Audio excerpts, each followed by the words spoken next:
It's possible you've seen this. Because one day you'll talk about him with a smile. Promise. It's going to be hard. The story of how they got there is even more powerful, and it includes this. Oh my gosh.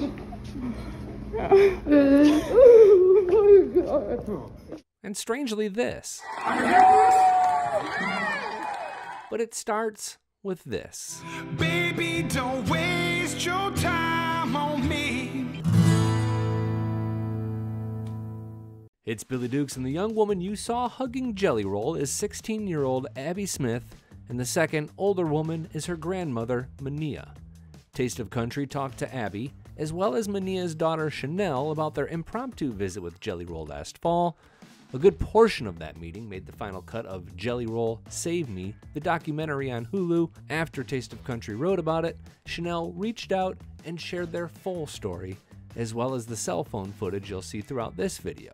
A little bit of talking up top on this video, and then we'll get to some more of that footage. Give a thumbs up if at any time you feel moved, and please consider subscribing if you appreciate a deeper look at country music and country music news. In March 2021, Mania's son was shot and killed at his home in Phoenix, and his wife was arrested and charged. ABC 15 in Phoenix describes the wife, Diane Smith's, mental health struggles and her husband's fight to get help.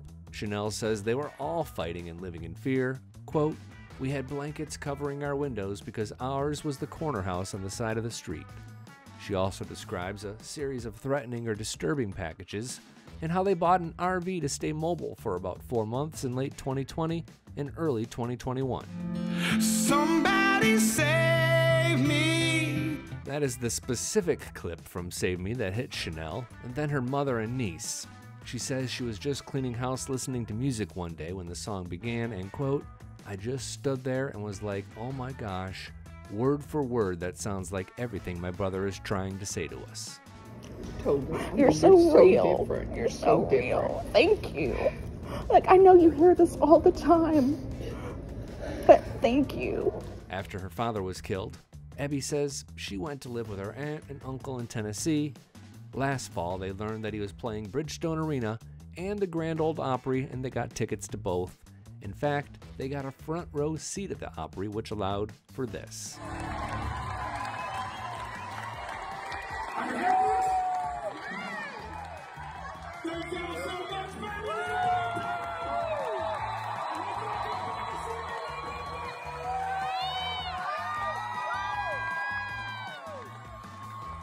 Chanell makes custom flannels and at one point tossed one she made for Jelly Roll on stage. Then they thought, hey, let's go backstage, and y'all, that's not usually how it works, but somehow they got back there and got him alone, and that's when this happened. It really is. There's an old phrase that says that we overcome.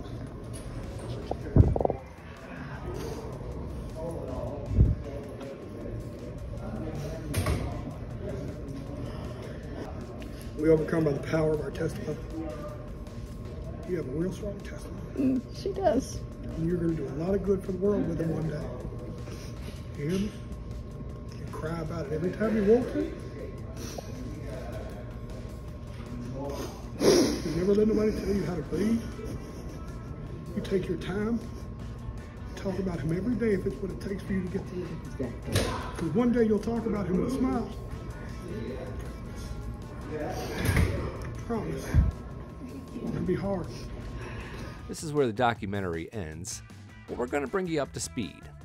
Abby tells Taste of Country that she's adjusting well in Tennessee. Quote, "I feel like it's a place I can call home," she shares. In fact, at one point she told Chanell, who has since adopted her, that she felt like she had a second chance at life. That hug and that moment with Jelly Roll, quote, "I felt so special and just, it couldn't have been better than that." I'm Billy Dukes with Taste of Country. Thanks for watching, and thanks for subscribing.